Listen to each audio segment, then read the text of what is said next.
മക്കയിൽ ഈ സമയത്ത് മുസ്ലിം ഇബ്ൻ അക്കീലിന്റെ ആ ഒരു സന്ദേശം ഹുസൈൻ റളിയല്ലാഹു അൻഹുവിന് കിട്ടിയിട്ടുണ്ട്. ഉടനെ പുറപ്പെട്ട് കൂഫയിലേക്ക് വരണം എന്നുള്ള ആ ഒരു സന്ദേശം ഹുസൈൻ റളിയല്ലാഹു അൻഹുവിന് കിട്ടിയിട്ടുണ്ട്.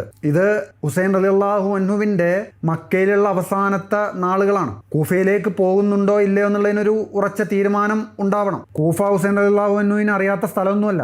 അലി റളിയല്ലാഹു അൻഹു ഭരിച്ചിരുന്ന സ്ഥലമാണ്. ആ സമയത്തൊക്കെ ഇവരൊക്കെ കൂഫയിൽ തന്നെയുണ്ട്. അലി റളിയല്ലാഹു അൻഹുവിന്റെ പഴയകാല സപ്പോർട്ടേഴ്സ് ഒരുപാട് ആളുകൾ കൂഫയിലുണ്ട്. പോരാത്തതിന് മുസ്ലിം ഇബ്ൻ അക്കീലിന്റെ ഈ ഒരു സന്ദേശവും വന്നിട്ടുണ്ട്, കൂഫയിലെ ആളുകൾ പൂർണ്ണ പിന്തുണ പ്രഖ്യാപിച്ചതായി പറഞ്ഞിട്ട്. അങ്ങനെ ഹുസൈൻ റളിയല്ലാഹു അൻഹു മക്കയിലെ ആളുകളോട് കാര്യങ്ങളൊക്കെ അങ്ങനെ സംസാരിച്ച് തീരുമാനിക്കാൻ തുടങ്ങി. ഇത് പ്രധാനമായിട്ടും രണ്ട് പേരോടാണ് ഹുസൈൻ റളിയല്ലാഹു അൻഹു ചർച്ച ചെയ്യുന്നത്. ഒന്ന് അബ്ദുല്ലാഹ് ഇബ്നു സുബൈറാണ്, മറ്റൊന്ന് അബ്ദുല്ലാഹ് ഇബ്നു അബ്ബാസ് ആണ്. അബ്ദുല്ലാഹ് ഇബ്നു സുബൈർ പൂർണ്ണ പിന്തുണ കൊടുക്കുകയാണ്. അബ്ദുല്ലാഹ് ഇബ്നു സുബൈർ ഫുൾ സപ്പോർട്ടാണ് പറഞ്ഞത്. ഇത്രയും ആളുകൾ നിന്നെ പിന്തുണ പറഞ്ഞിട്ട് അങ്ങോട്ട് വിളിക്കുകയാണ്. കൂഫ അക്കാലത്ത് ഒരു പ്രധാനപ്പെട്ട സ്ഥലമാണ്. ബസ്ര ഏറ്റവും അടുത്താണ്. മക്കയിൽ എന്താ ഉള്ളത്? നാലുപാടും കുറെ മലകളും. ഒന്ന് മര്യാദക്ക് ഒരു യുദ്ധം നടത്താൻ പോലുള്ള സാഹചര്യം മക്കയിലില്ല.